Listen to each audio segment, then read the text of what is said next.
मैं हरिंदर सिंह वालिया एक मुलाकात प्रोग्राम में आपका स्वागत करता हूं। जैसे कि आपको मालूम ही है कि इस प्रोग्राम में हम तरह तरह की बातें और तरह तरह के लोगों के साथ और आपकी मुलाकात करवाते रहते हैं। आज हम बात करेंगे डॉक्टर स्वाति से, जो कि एक डेंटिस्ट हैं, और बात किस विषय पे होगी कि प्रेग्नेंट लेडीज़ को दांतों का ध्यान कैसे रखना चाहिए। तो चलिए शुरू करते हैं बातचीत का सिलसिला।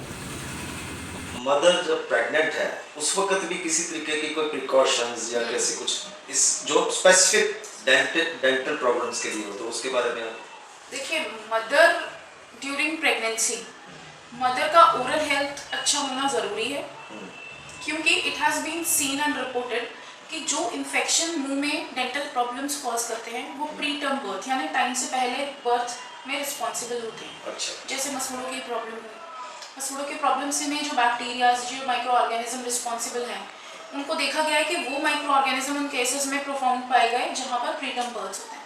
जैसे ही एक लेडी को पता चले शी इज प्रेग्नेंट, तो they should not neglect their dental health. India में एक बहुत ही माननीय है ये चीज़ कि प्रेगनेंसी के टाइम पे ब्रश नहीं करना चाहिए।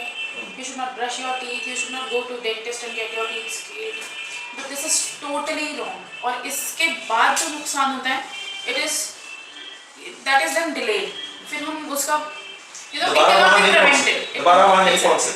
प्रेगनेंसी के टाइम पे हमारी बॉडी में हार्मोन होता है ऑक्सीटोसिन, बढ़ा हुआ होता है वो उस टाइम पे ड्यू टू प्रेगनेंसी। अच्छा, ऑक्सीटोसिन इसमें बढ़ा होता है। ऑक्सीटोसिन, ईस्ट्रोजन, हाँ, ये बढ़ा हुआ होता है। अच्छा, ये प्रेगनेंसी हार्मोन्स हैं। हाँ।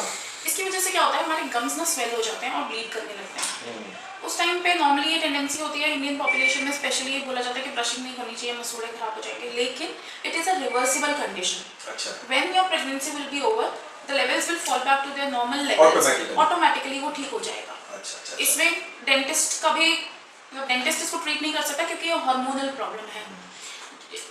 प्रेगनेंसी को हम 3 ट्राइमेस्टर्स में डिवाइड करते हैं, first 3 months, second 3 months and last 3 months. First second third trimester कहते हैं उसको। सेकंड ट्राइमेस्टर सेफेस्ट होता है कोई भी काम करने के लिए।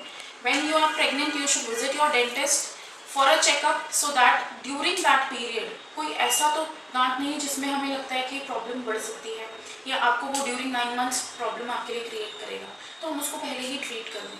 या इलेक्टिव प्रोसीजर्स होते हैं, एक इमरजेंसी प्रोसीजर्स होते हैं। तो इमरजेंसी प्रोसीजर्स हम ड्यूरिंग प्रेगनेंसी कर सकते हैं। बाकी स्केलिंग और क्लीनिंग ऑफ टीथ बेसिकली हमें प्रेगनेंसी के टाइम पे करानी चाहिए।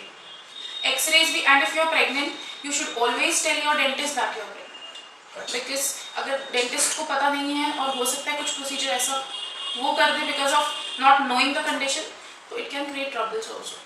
जब हमारा एक बेबी बॉर्न होता है उसके पास मसूड़े होते हैं। इतने छोटे बच्चे जिनके दांत नहीं होते, ऐसा नहीं है कि उनके मुंह को साफ करने की हमें ज़रूरत नहीं है। जिन बच्चों के दांत नहीं होते, जो कि 0 to 6 मंथ्स की एज ग्रुप होती है, मतलब पैदा हुए बच्चे से 6 महीने तक की एज ग्रुप को, वहाँ पे हमें क्या करना होता है कि बच्चे की जो गम पैड्स होते हैं, मसूड़े, एक फिंगर पे हाथ धोकर साफ कपड़े से, कोई रुमाल या अगर वॉच पीस होता है उसे हाथ में लेके गीला करके बच्चे के मसूड़े के आसपास सारा दूध वगैरह जो लगा हुआ होता है वो सब छुड़ाना चाहिए सोने से पहले एटलीस्ट।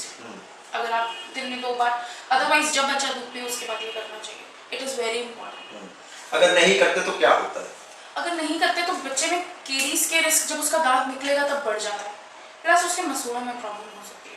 और सेकेंडली वो एक ओरल इन्फेक्शन बन सकता है, क्योंकि बच्चे they are very sensitive, since they are very small, they are very sensitive. उस वक्त उनकी इम्यूनिटी ग्रो कर रही होती है, उस वक्त उनके पास इम्यूनिटी होती नहीं है, तो कोई भी छोटा सा इन्फेक्शन भी बच्चे के लिए एक जनरल हेल्थ का प्रॉब्लम बन सकता है। अच्छा, उसके बाद बच्चे के दांत आने शुरू हो जाते हैं, उस वक्त फिर उसकी बच्चों की दांतों की केयर कैसे की जाए?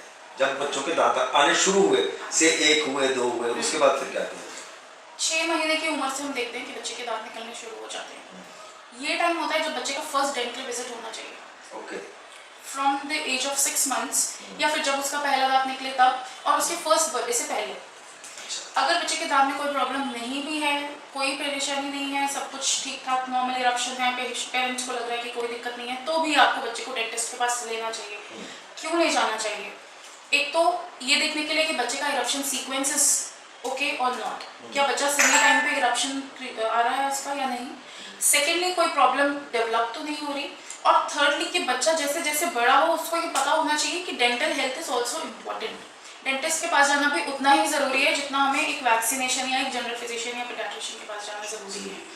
इससे बच्चा अगर उसको कोई प्रॉब्लम नहीं भी है तो भी वो जब डेंटल ऑफिस में आएगा ही सी थिंग्स, तो जब उसको एक्चुअली प्रॉब्लम होगी तो वो एप्रीहेंसिव नहीं होगा, उसको परेशानी नहीं होगी कोई ट्रीटमेंट कराने के लिए, या बच्चा डरेगा नहीं, तो जिसकी वजह से हम एक अच्छा और बेटर ट्रीटमेंट बच्चों को प्रोवाइड करा सकते हैं। एक दफ़ा कुछ मदर्स जो है वो ये सोचती हैं कि अगर हम फीड देते हैं अपना तो उससे बच्चे के दांत बाहर की तरफ आ जाएंगे या उसकी शेप खराब हो जाएगी। ये कितना सच है और कितना गलत है, ऐसा क्या? ऐसा कुछ भी नहीं है, it is a total myth.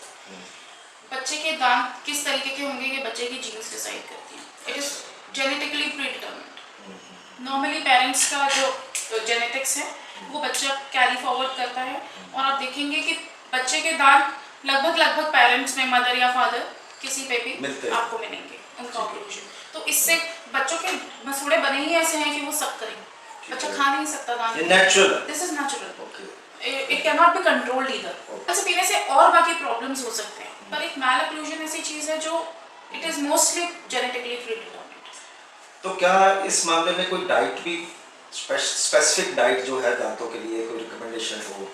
Diet basically calcium एक बिल्डिंग ब्लॉक है दांतों का, कैल्शियम और बैलेंस्ड डाइट लेनी चाहिए, it is good for oral as well as oral. तो कैल्शियम भी जो है वो डेंटिस्ट की सलाह से ही लेनी चाहिए जहाँ तक मैं calcium supplements is only advisable by your physician.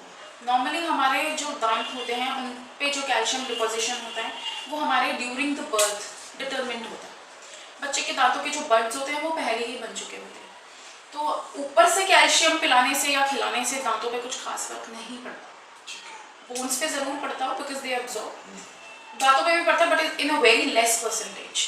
Doctor Swati को आपने सुना, ऐसी ही जानकारियाँ लेकर जल्द हाजिर होंगे, तब तक के लिए हमें दें इजाज़त। शुक्रिया। और हाँ, हमारे चैनल को लाइक शेयर और कमेंट करना मत भूलें। Thank you.